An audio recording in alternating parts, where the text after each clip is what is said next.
Like a Monday morning. All right. Well, good morning, everyone. I am Kate Huber from Creating Healthy Schools and Communities at Erie One BOCES. We have Sarah Whiteway with us as well. And today we are going to talk about gardening related fundraisers. So in terms of the agenda, we're going to talk about, what types of gardens are we even talking about when we talk about ones that you can do fundraisers with. We're going to talk about the benefits of gardening as a fundraiser and as garden related fundraisers, some rules and regulations about what you can and cannot sell, and then some different fundraiser ideas. So I just want to remind folks that we did a webinar on the how-to of school gardens in year 2 of the grant. So a recording and the slide deck are on our Creating Healthy Schools and Communities website. So if you want that information, you can reference that previous webinar.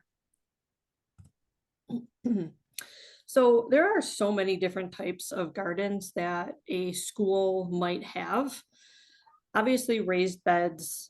Some schools have a much bigger greenhouse where they can garden for a longer season.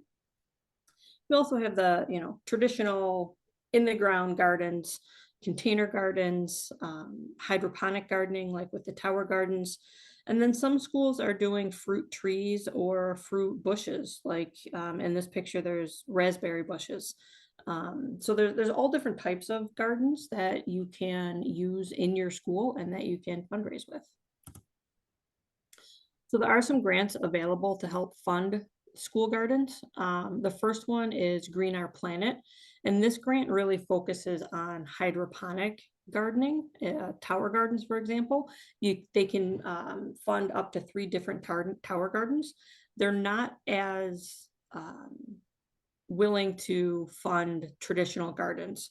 So they really are pro hydroponic gardening. So you can't buy things like shovels and dirt through that top grant. The bottom grant is more for traditional gardens. They have $500 grants available, over 150 of them available throughout the country. So there's a good chance you might get one. And they also have 4 larger grants available for underserved populations if they want to apply for a grant. So why do we even want to do garden related fundraisers, right? Other than helping to raise money, which is like a traditional fundraiser, right? But when we do garden related fundraisers, we are really helping to promote health related behaviors, and we're keeping our messaging consistent with the other things that we're doing in school. Like in health class, they're learning about the importance of healthy eating. They're learning about the importance of physical activity. Maybe they're learning about mindfulness. All of these things can be connected to gardening. In addition, we know that starting a new garden or maintaining a garden, that costs money. So if you're doing a garden related fundraiser, people will be more likely to help fund or to help donate to the garden rather than selling candy bars to help fund your garden. We'll talk about some other fundraiser ideas at the end that really make more sense if you're trying to do things related to your garden. The other nice thing about garden related fundraisers that we're going to talk about is that they typically involve students more directly than traditional fundraisers. I think we have all seen on social media a parent posting about their child's fundraiser, right? Like, I need to sell football squares, or we're selling, I don't even know what, magazines. And the students themselves aren't really involved in the fundraising at all. And so therefore they're not learning those skills that they need. When the students are involved, they learn a lot more than just, getting the money. So, if they're doing garden related fundraisers, there's things like, they're learning about growing and harvesting. They could be learning about canning. They're learning about estimating, right? If they have 500 families in the elementary school, how many seedlings do they think that they would sell as a fundraiser? So trying to pull in those math skills. So when we involve students in fundraisers more, they learn those skills, and then families are more likely to get involved as well. All right, I'm going to turn it over to Sarah to talk about the rules and regulations. All right, will you keep going through the slides while I talk Yes. about? Okay, all right, so because we're talking about selling, food or plants, you've got to know there's a few regulations. So generally, seeds, plants, and like whole produce, selling a bunch of tomatoes or something like that, that you're allowed to do.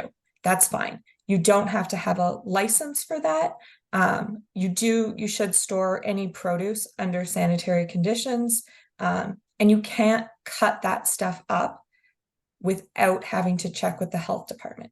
So anytime you're processing food and then wanting to sell that, you need to involve the health department. You need to get a food permit. They're going to want to know a few things like what are you serving? What are you selling? How many people are you doing that for? Where is the food being prepared? So if you're preparing food in your school cafeteria, they will probably say, yes, that's fine. All of the health regulations that the cafeteria staff usually follow, as long as they follow those same regulations, you're fine to sell the stuff. The health department probably won't have a problem with it, but you do have to check with them. They might have problem with something like canning. That's often one that they don't want to say that you can sell canned food because they're worried about the canning process not being done totally safely. A lot of the time they will say no if you're saying that the food is going to be cooked in like a regular home kitchen, because they can't go in, they never go in to check what the sanitary conditions are there. So basically, anytime you're doing anything, even just cutting up food and then selling it to the public, you need to just check with the health department. I've linked at the bottom of this slide to a little planning a fundraiser food safety at community events PDF from the New York State Health Department. So if you are planning some sort of event where you're going to be selling food, check that out. But then probably you're going to have to contact the Erie County Health Department or Cattaraugus County Health Department. Can you go to the next page, Kate? All right, and then the bulk of the entire rest of this webinar is all going to be different fundraiser ideas that you can do that are gardening related. All right, so the first one, and I really love this one, is a seedling sale. So you're growing some little tiny plants and then selling them to people in the spring for them to transplant into probably their outdoor backyard vegetable garden. So a few things to consider. You've got to start those seeds, early. They need time to grow, and depending on what you're growing, the amount of time that they need is different. So look into how long they need before they're ready to be transplanted, backdate that so you know when to start your seeds. This is an amazing one if you have a tower garden, because the germination rate in tower gardens is really high. You don't have all of the difficulty of light conditions, water conditions, like it's all done for you. So if you can grow a bunch of seedlings in your tower garden, then transplant them into little tiny pots of dirt, and hold a sale in the late spring, you'll probably get a lot of people that want to buy those.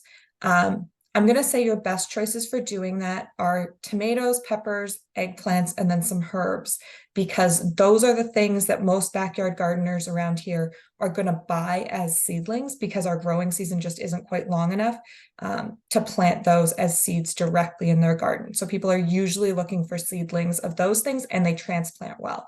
You're less likely to have success with like, well, this plant in this picture looks like a bean. And that's not a great one because they don't always transplant well. You can still do it, but I think you'll have the most success with those other ones. Can you switch this slide? Thanks. Okay, and then next up, very similar, a plant sale. So this is exactly the same, except you're just giving the plants more time to get bigger before you sell them, and therefore selling them for more money for each plant. If you have a greenhouse at your school and lots of space in that greenhouse, this is amazing because you can start those plants in the winter, grow them pretty big in a pot that you're going to sell them in and then sell them. Often schools will do this as like a Mother's Day plant sale. Good options for this are like herbs, succulents, house plants, things that people will pay a little bit of extra money for, not something they're going to transplant into their outdoor garden, because those they want to buy for $3 a plant, and not what you're probably going to have to sell these for, I don't know, $10-15 a plant in order to make some money. All right, you can switch it. Okay, and then we've got seed sales. So there's two ways you can go about doing this. One of them is like more like a traditional fundraiser. You can sign up with a seed company to do a seed fundraiser. There's a couple of examples here, Southern Exposure and High Mowing Seeds, and the school can make 40 to 50% of the sales doing it this way. You're basically sending out a catalog. People are ordering their seeds from you instead of going to a garden center and buying their seeds. The other option, a lot more work, but you get 100% of the sales, is to harvest seeds from your own garden and then sell them. And I'm going to have a few slides about exactly how you need to do this. So first of all, you need to save seeds. And for some schools that have a really well-established garden program, they're probably already saving seeds because that's how you get free seeds for the next year. So first you need to choose which seeds you're going to save. Some of them are better for saving than others. You've got to collect those seeds. You have to clean and ferment the seeds and then dry and store the seeds. None of this is super complicated, but I'm going to go through exactly what you have to do. So you have to choose seeds to save that are annuals, so they come back year after year. You can't do this with perennials.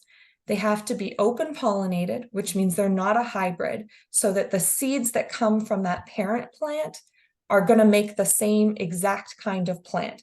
If they're open pollinated, it means that the seeds, you can't guarantee what they're going to be like. So often like garden centers will sell hybrid plants because they can put some characteristics in them that make them more resistant to pests or something like that, but you don't want those hybrid ones. But if you have heirloom variety plants, those are open pollinated. And then you want self-pollinated plants because you don't have to rely on like a bee or a wind moving pollen from one plant, making sure it's not cross-pollinated with another one. So these are the easiest ones: beans, lettuce, peas, tomatoes, and peppers. They work well. Also, some of the most common plants for you to have in your garden. But for example, you don't want to try to save carrot seeds. It takes 2 years before carrots go to seed. That's not something you're probably doing in your garden. And then there's a bunch of flowers if you want to do flower seeds that are also good for seed saving. All right, Kate, you can switch it over. Okay, so then you have to collect the seeds. So you have to let the seeds get fully mature in order to collect them and have them produce plants next year. And sometimes that's after the vegetable is ripe for eating. So for example, you have to let your lettuce bolt. You have to let it make flowers. It's not good for eating once it's made flowers. It has to make little seeds, and then you save those seeds. Beans and peas, you've got to let the pod, and you can see in that picture, turn brown and kind of dry out. No one's eating a bean when it looks like that. But if you've got a bunch of plants in your garden that you didn't have time to look after over the summer, and they've all gotten to this point where they're not really good for eating anymore, maybe you can at least save the seeds from them and use them next year. Cucumbers and squash, they have to have a hard skin. Peppers should be fully colored and then kind of shrivelly. And tomatoes, it's actually when they're ripe for eating that they're also good for seeds. All right, next page. It's not moving.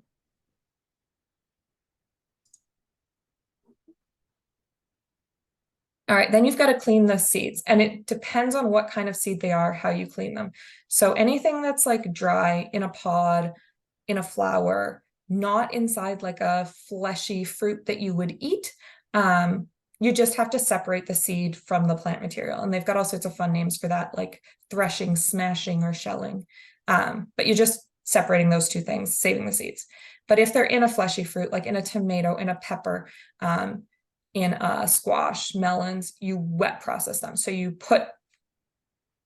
take the seeds out, you take as much of the plant matter off them as possible. And then you put them in water and mix them all around until you've got everything off those seeds. And then a couple of them, like tomatoes and cucumbers, they have like a squishy little material. They call it gelatinous covering around the seed, and you've got to get that off. So it has to sit in water, gets kind of stinky for like a week, and then you can separate that. And then you've got to dry those seeds. If you put them away when they're at all wet, they're just going to get moldy and gross. So you have to make sure they're really dry. They say to do it over screens, coffee filters, sheet pans, or plywood. Don't do it on paper towel, but I've done it. It works. The seeds do stick to the paper towel and you have to like individually pull them all off, but you can do that. You don't want to dry them at high temperatures, so don't put them in like a dehydrator or in an oven. That's going to cook them and then they won't be good for making plants. So you just need to dry them at like a regular room temperature. Once they're completely clean and dry, then you can store them, and they'll last for between 1 and 5 years still producing plants. You can just put them in like a mason jar or anything that is sealed and clean. You have to keep moisture out. You don't want, pests to find them and eat them. If this is something you're interested in, there is a ton of information out there. I put a few sites that you can find exact information for the individual plant that you want to save seeds from, but it could be a cool project for a class to take on or a gardening group to take on, because there's a bunch of fairly easy steps, but it is kind of a project to save those seeds. All right, Kate, you can go to the next page. Oh, and this one's yours. Oh, right. So the other ideas that we had beyond just selling things that come from your garden are to host events that pull in the community and can teach a little bit as well. So Art in the Garden, invite local artists or students to paint and draw in the garden, and then auction off their garden inspired pieces. If you don't have a local artist, this could be one that is best for like an elementary school, right? Because we know that parents are going to want to buy their children's beautiful artwork. But also your high school students probably have incredible art skill and can create some amazing pieces. Themed dinners, have a local chef or even your food service director prepare a farm to table dinner using ingredients from the garden, or using ingredients that are similar to what you're growing in the garden. If you don't have enough, or if you haven't gotten the permit, to sell what you've grown, you can buy the items that you're growing in your garden, so that it's the same, but you're using that same concept of farm to table. And then a planting party. You can sell container garden kits for a set fee and then invite families to come in and have a garden lesson. Have a party with the kids, serve appetizers and snacks made from local foods. So again, it's about bringing that community in, teaching those skills about how to garden, how to make it from farm to table, garden to table, and getting the community excited. The other thing is that you can sell salads from what you're growing. I believe this picture is from Maryvale, where they have some of their culinary students with the Tower Gardens, and they are harvesting the greens, which they will then turn into salads to sell to the school staff. Again, this type of thing works really well if you've got Tower Gardens. Lettuce grows very quickly, very easily in them. Like it says, you can do this as a one-time event. If you have one Tower Garden and you're gonna, maybe once a month, it'll grow enough lettuce that you can create salads for the staff. Or you can make it an ongoing thing. Every Friday, the staff can buy salads. You typically aren't going to get, unless you have a lot of Tower Gardens, you're not really going to get enough to hold a large event where you're bringing in families without having to purchase extra lettuce.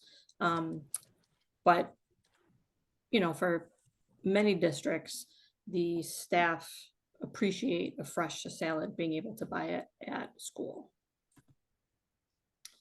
And then compost or worm castings. So this can take a little bit more setup and some consistent effort. But if the school cafeteria is interested in composting, not only is it good for the environment, but composts can sell for a lot of money. And once the students understand what goes in the traditional garbage, what gets composted, it becomes pretty easy for them. They're not really thinking about it anymore. So that can be an ongoing source of income if the district is composting. The other thing is worm castings. So there's kits that you can buy that will allow it to filter out. But again, the worm castings are incredible fertilizer and they sell for a lot of money. So it is worth putting the effort into composting and worm casting if it's something that you're interested in doing. And then just some crafts related to garden. So these are things that you could sell even if you don't have a garden yet and you're looking to raise money for a garden. So anything from painted rocks to garden markers for what's been planted, funny sayings that they can put in their garden, all the way up to like some concrete stepping stones, which you see in the upper right there. Those are just created when you take a large leaf from a plant and use concrete to make the stepping stones, and it creates this beautiful pathway that you could either use for your own garden or sell to families. Again, these would be great Mother's Day gifts, Father's Day gifts. A lot of people like to garden. And then another idea is really just selling the things that families in the community would need to garden. If you buy them in bulk, you get a reduced price for it. You can offer to deliver perhaps if it's a bigger thing like a rain barrel or a large compost bin.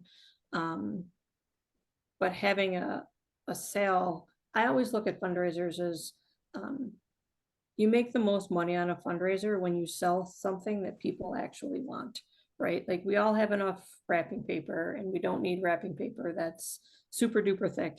But if I'm a gardener, I'm always looking for more gardening things. So I would much rather buy them from the local school and support the school than buy them from a big national chain, right? So buying the gardening items and then selling them, and even garden kits as well. So some families like to just start with a container garden. They want to maybe start growing some herbs to use in home cooking, or they want to try growing tomatoes, but they don't have a lot of space. So container kits are really great as well. Is that it?